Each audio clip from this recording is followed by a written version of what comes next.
Hey, construction enthusiasts. Before we dive into today's episode, a quick shout out to the OGCA Construction Symposium, the go-to event for industry leaders. This year, it's bigger and better, with an expanded education program, an interactive trade show, and exclusive networking opportunities. Join us at the Blue Mountain Resort and Conference Center from April 11th to 13th. Visit ogca.ca for details. Don't miss out on the OGCA Construction Symposium, where innovation meets industry excellence.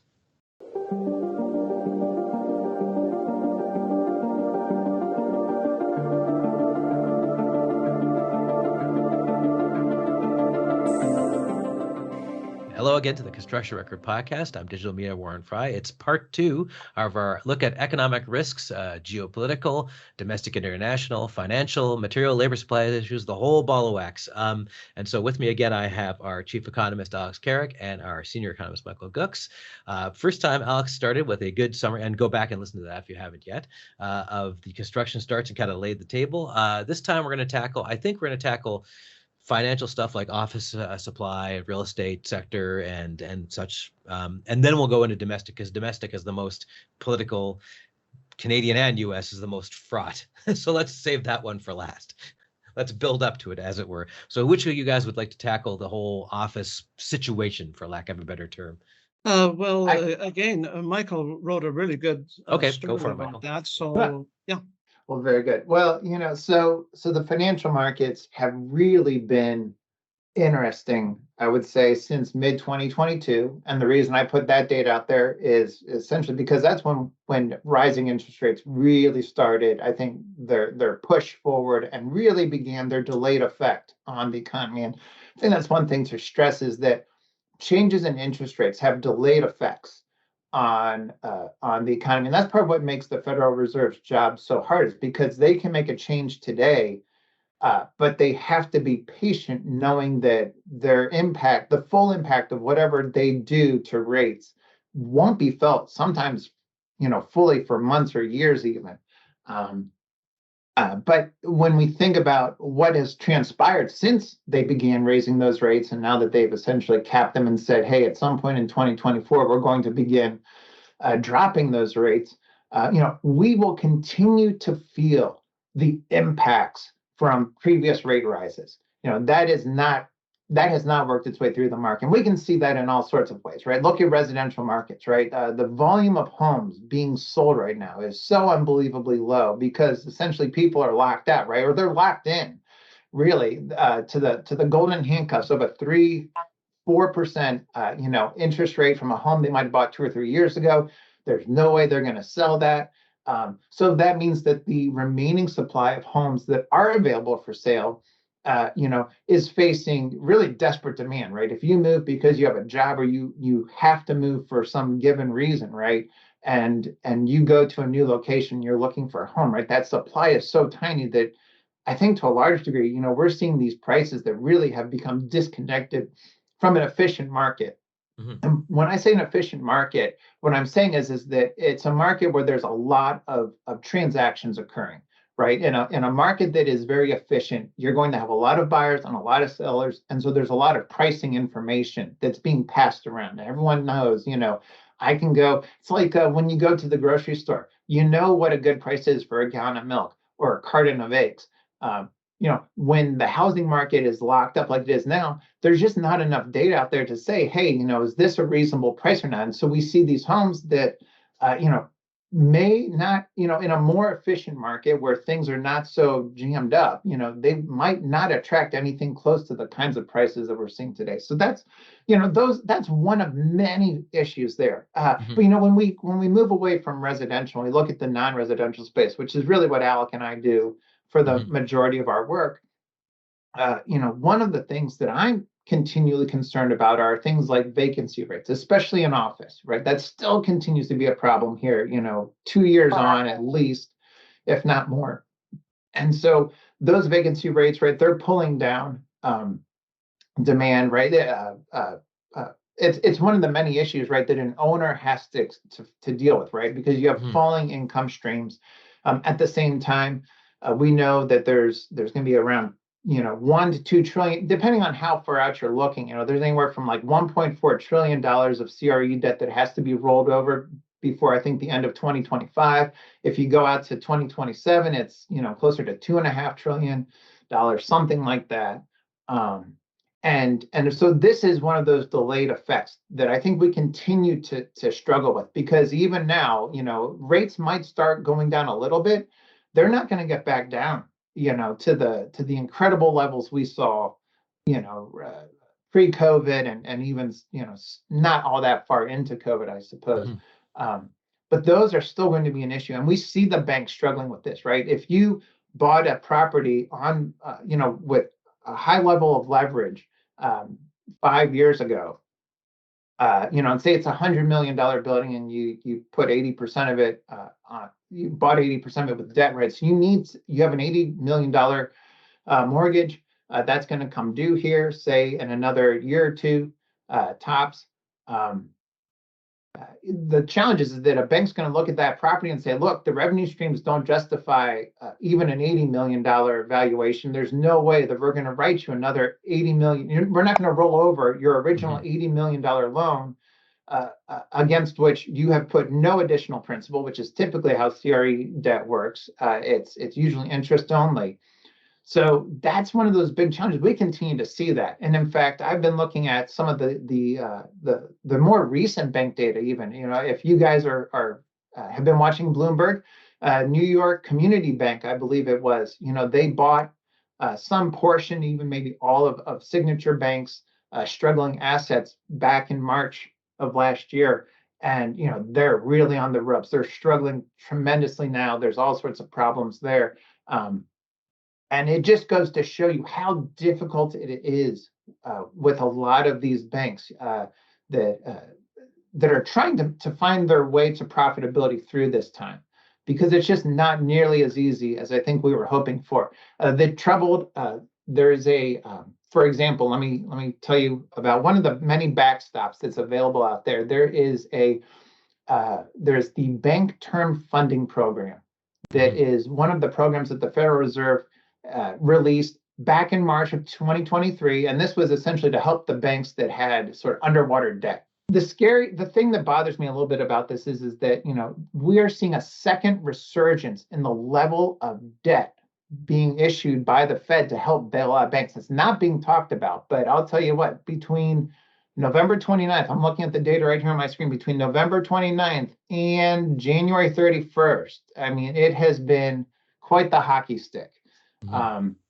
So I think that's the challenges in the financial space. Just they aren't over yet, just because the Fed says they're going to lower rates.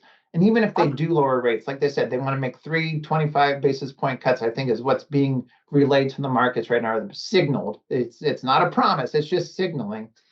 That's not going to solve the problems right away. It doesn't solve a lot of the problems in the near term. It's only the start. And so these are some of the issues, right, that we're going to have to work through. These vacancy rates, the work from home thing, we've talked about that in the past. I'm sure you've talked about that with others, right? That's not going to go away, not at least in a shift change immediately. The financing situation continues to be, and then there's all the other issues we talked about on the prior episode, things like increased interest rates and insurance costs, things of that nature. Yeah. So it's just the pro formas are going to be, it's going to be very difficult to figure out what is a right pro forma in 2024 and maybe even beyond, because things are there's so many different major factors of CRE ownership that continue to shift and change. And Alex, from the Canadian perspective, I know things are sometimes a little different because we've got 5 banks as opposed to so many banks in the States, which can change the way things. But maybe I'm wrong about that. Maybe does that give us any measure of stability, or are we in sort of the same boat? To maybe the same to some extent, but no, the Canadian banks are different. They have a reputation for being more conservative in terms of their lending, and the developers in Canada, most of them are owned by major pension funds and government pension funds. So, we had times, Olympia in York, for example, when there was a great deal of instability in that sector, but not so much now. The there's a sidebar, if I can, in terms of Please. financing the financial situation, because we're supposed to be talking about risks. And the biggest one of the biggest ones in over the course of my career was, of course, back in 2008, 2009, Right. and the subprime mortgage situation that came seemingly out of nowhere. Because certainly I didn't. I mean, I remember being in a laundromat, and I I picked up a paper, and it talked about this subprime mortgage problem. And I was reading it intently because I just really didn't know what in the world they were talking about. And then you got into derivatives and so on. And it took a while to even figure out what was going on.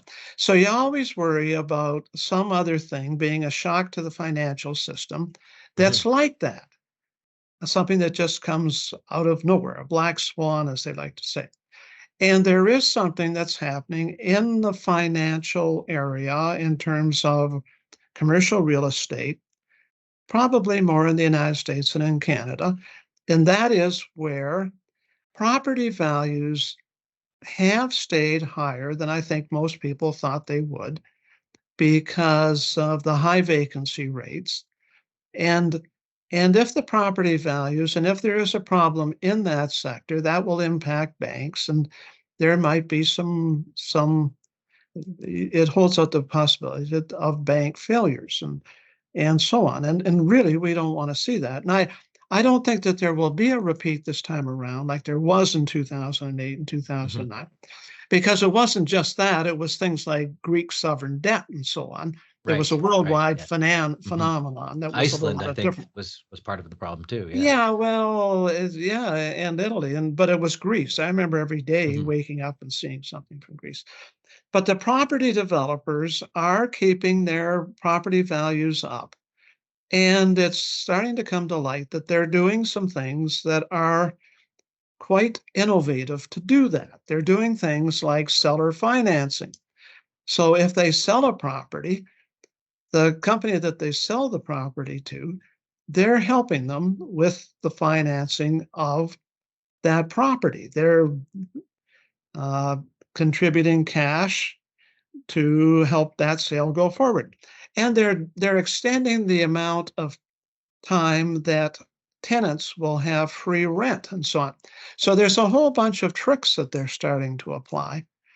And once you start hearing about that sort of thing, some really Wild West kind of things going on in a certain sector of the economy, that's a bit of a worry. Now, having said that, let me move over to retail for a second. Sure thing. Because with the onset of the pandemic, there were all those income supplement programs. And that, frankly, moved the retail sales curve from what was a very steady progression to a whole new level. And the increase in retail sales brought about the shortages, which caused inflation to take off, which caused interest rates to take off. And we're getting this kind of back down to earth, except the retail sales really are on a whole new plane.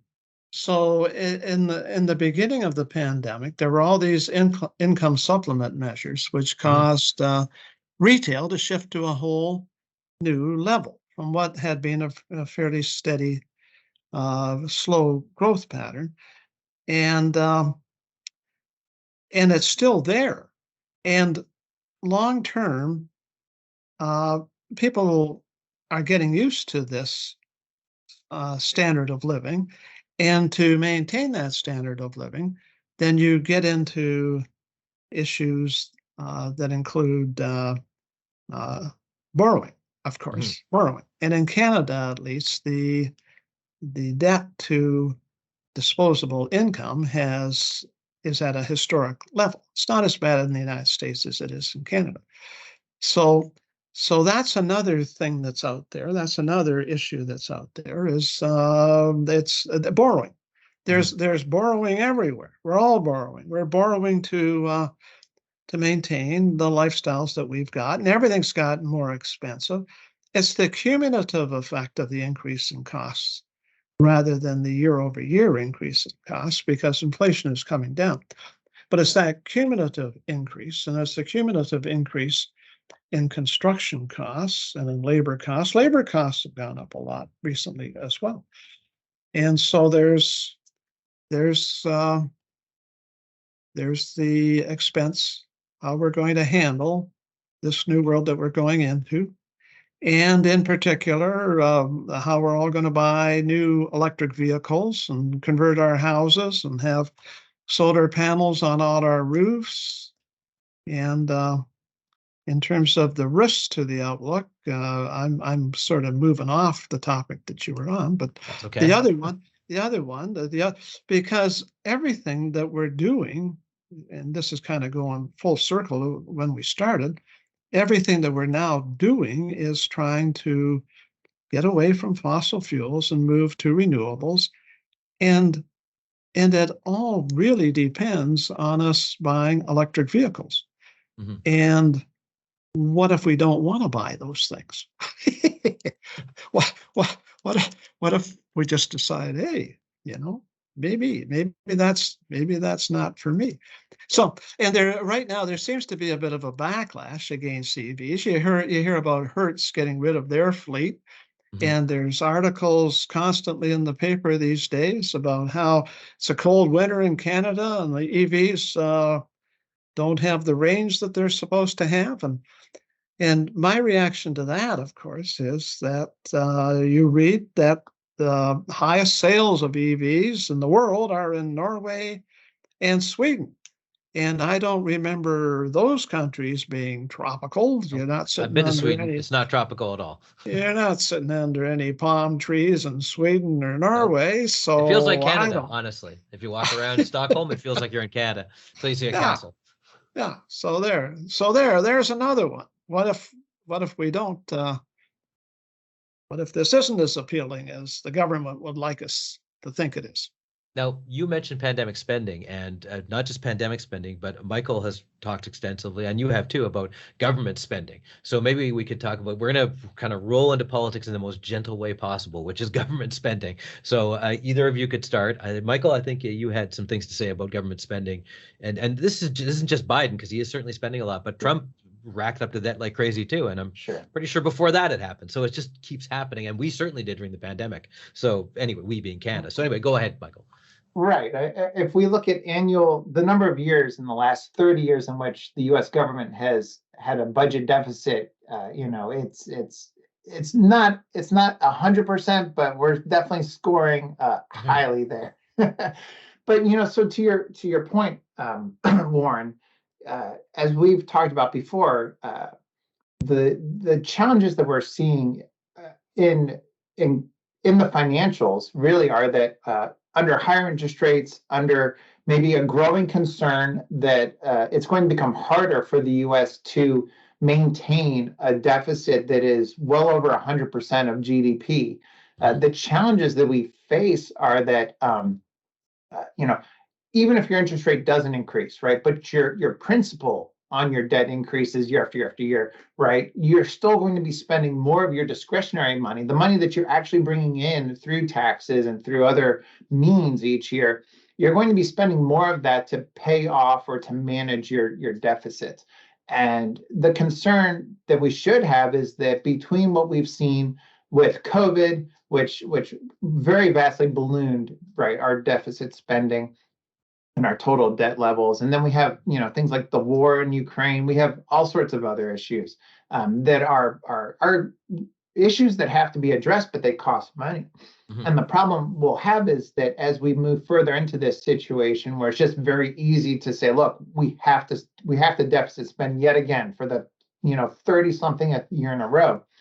But the challenge is that it will wear into it will take a bite out of our discretionary spending each year. And as I've said in the past, right, discretionary spending is used in a couple of very important ways. One of them is construction spending, so highways, infrastructure of that nature, right? All of our water pipelines, sewer, et cetera, that on a federal level we have to spend so that children aren't consuming lead in their water and whatnot. So that has to be addressed, right?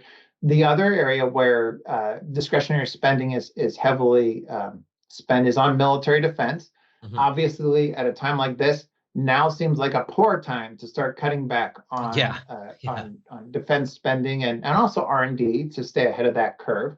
And then one of the other big pots that comes to mind is education. And that one, I think hopefully that goes without saying. I have 3 little kids, so I understand the value of good educational spending.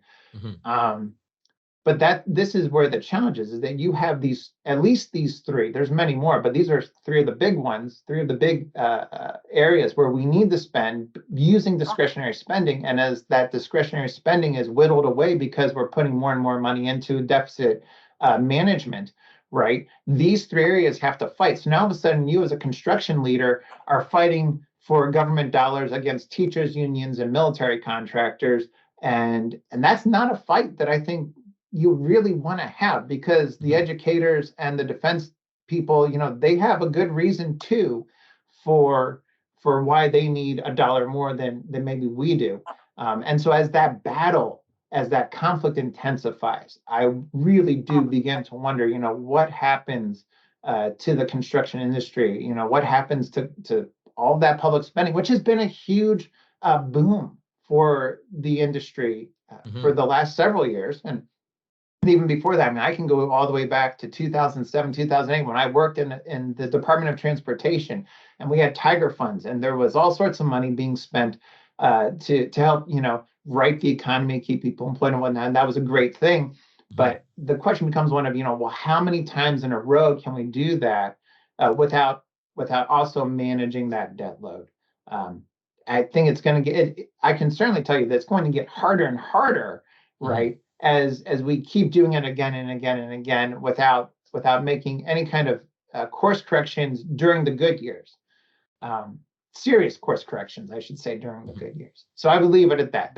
That's sort of the big financial and geopolitical picture that I'm looking at moving forward for our group here listening to us today. And Alex, in terms of Canada, I know the current Liberal government, which has been in charge for 8 years now, they are not known for caring about the deficit, unlike the previous Liberal government before them, who pretty much almost eliminated it. Or please correct me if I'm remembering this wrong, but there was a very big austerity push that worked, and then it kind of just went right back up again, partly because of things we couldn't control, like the pandemic. But anyway, go on. You know way more about this than I do. Well, the thing is, we've already quickly forgotten what it was like in the pandemic. Like the first months of that pandemic, it was really scary. Everybody was losing their jobs, and employment just tanked. And I don't know. I'm not going to jump in and criticize the government for. No, I don't think any government would have done any different. Like whoever was in charge, they would have done the same thing probably. They kind of had to do that, but now they've got to get themselves under control. It's true. But in terms of politics, what we have that's really interesting, and in terms of our subject, which is risk, we have a presidential election coming up in the United States, and the possibility of a Canadian federal election, which is due in 2025, but has been known to be brought forward on other occasions. And for Canada, well, and for the United States, of course, it has to be determined what the policies are going to be, because it seems to me that there are at least three really key economic issues to be dealt with here. And I always hate when I give a number to what I'm going to talk about, because then I'll get through 2 of them and I won't remember the third. Right. You think I'd know by now to not do that. Just there's several issues. Okay, there you go. Several. Let's just say several. Well, one is protectionism. I mean, and this is really something that Canadians are going to be worried about, depending on what happens in the presidential election and where this is going to leave Canada. And I would point out, and I don't want to get into the specific politics, but I would point out that under certain conditions and previous administrations and so on, there were a lot of fights with corporations, the biggest, and it's going on now. So it's not confined to one party or the other, but No. The social media giants are being called on the red carpet. And under the previous administration, it was the giant automakers and so on, and so that's a question. And then something that is open is that I guess I would give kudos to the Federal Reserve for taking the economy to the point where it appears that the US is having a soft landing. And when you're talking about the Federal Reserve, you're always talking about its independence. And does it have the independence to take the action that it believes should be taken? And then economists snipe at them. I sniped at them. I've been sniping at them for 2 years because there are targets that are right there to say things about. And I wasn't sure that them moving interest rates up as much as they did was warranted, but I don't think you can argue with the fact that they've had considerable success. But, 6 months from now, if inflation's continuing to being a big problem, we might feel differently. But anyway, so there are those domestic government policy issues too, are a risk. I should point out that America isn't the only place with a firebrand. We have the conservative leader, Pierre Poilievre, who's the leader of the opposition, and he has previously said, and I'm not even sure he can do this, that he would fire the head of the Bank of Canada. So it's not just in the States that this kind of stuff happens. People don't hear about it because it's Canada and nobody hears about it, but it does happen over here too. So just to lay the table for you, Michael, in case you have to say anything controversial, don't worry, we've also got controversies we deal with as well. So maybe you could jump in on, I think tariffs is the main thing. Like everybody's, when I hear Trump talk about tariffs, I'm like, oh God, no, are you serious? Like, why are we doing this? But you would know better than me how bad an idea that is, or if it is, maybe I'm editorializing there. Tariffs, again, going back to what is an efficient market, if a place like China can create, kids' toys, low value, or I mean, this is a very classical view of trade, right? But I mean, things that we don't need to really worry about making, why would you want to put a big tariff on them, right? It just increases the cost of that dog toy or whatever. And here in the US, there are plenty of young people who don't want to work in a factory, who don't want to go make dog toys. So why would you, I know this is almost a kiddish example, but there's a kernel of truth behind this, but it's like, we don't have enough people to do the smart jobs. Why are we fighting to raise tariffs because we're afraid of bringing in, children's wooden toys, dog toys, et cetera, Now there might be a different picture when we trade dog toys for electric vehicles, or when we trade them for aerospace parts or things that, whatever, high-tech items, China is producing. Both of which involve national security. There's all sorts of stuff out there that is not a dog toy that is really important to be talking about. And maybe a discussion around tariffs would look very different in those cases. But to the degree that you have a politician who might say, look, we need a 60% tariff or whatever it is, I don't care what the number is, but if you just want an across the board tariff for all goods coming from, a particular country, it's not particularly effective. The other thing that we're seeing too, and I forget which economist I was tracking did this work, but there are some very good international economists, and they basically said, look, every time the US sits there and tries to punish China just sends the goods to Vietnam, and then Vietnam turns around and reboxes and then sends them to us anyways. and we're on great trade terms right now with Vietnam, relatively speaking. among Asian nations. They're a strong trade partner, et cetera, et cetera. And so, there are ways to get around these. It's an artificial rule. You're trying to manipulate a market. Mhm. And for every way in which we try to manipulate a market, I think, the smart person on the other side of that transaction is going to say, okay, how can I manipulate your manipulation to get what I want anyways? Yeah. Right. And so we're taking, maybe what I'm trying to say is, I'm concerned that blunt tools like an across the board tariff just don't seem to be the right kinds of tools for nuanced situations. And I think the relationship that we have with China now is a nuanced relationship, right? Like I said, not everything is a dog toy. Not everything is a semiconductor chip or an electric vehicle.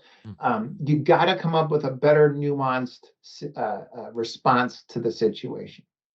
And I guess I'd just end with, we talked about this off mic, uncertainty is kind of that's the bugbear of any economist, I'm sure. But I was telling Alex, there's a show called At Issue on our news programs, and it's with these columnists, and they all said, these are all Canadians, said, if Trump gets elected, or even if Biden gets elected, whatever happens, Canada has to respond to whatever that is. Like, we can't make any decisions, and our politicians know this, until whatever happens in the States, because we're so interdependent with the States, and in some ways dependent, frankly, on the States. So what of that uncertainty from both sides of the border? Like, how does that affect the economy, if it does? Like, in terms of people not spending, or spending too much, or whatever, or people buying, just a larger economy, I guess is what I'm trying to say. Well, to your point too, and I'll let Alec chime in here, but I'll just be very brief. If the U.S. does something that says, look, anybody from any of these nations is going to be on the receiving end of a very stiff tariff, maybe that isn't the worst thing for Canada. We have, when you think about it, one of the greatest trade relationships is between the U.S. and Canada. And so to the degree that, the U.S.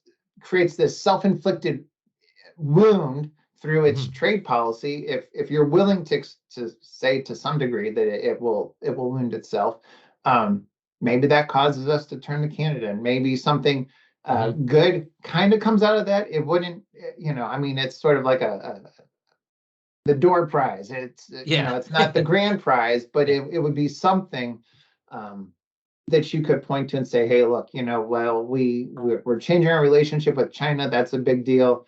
And to some degree, there might be a knock-on effect that helps a Canadian firm and a U.S. firm build deeper ties. In fact, that happened with the H-1B visa thing a few years ago, when we just invited them in, and we got a whole bunch of high-tech workers because of that. So is it great? No, not really, but it did help Canada. So anyway, Alex, your take on this. Well, I was just going to follow up with interesting statistics. They used to be that China accounted for about half of the U.S. trade deficit. If you look at the latest numbers, China accounts for 25% of the deficit in goods. Vietnam and Mexico account for 25%. So where it used to be China that was half, it's now China plus Mexico plus Vietnam are half of the trade deficit, which is, that's kind of an interesting alteration in the world order. So no, Warren, the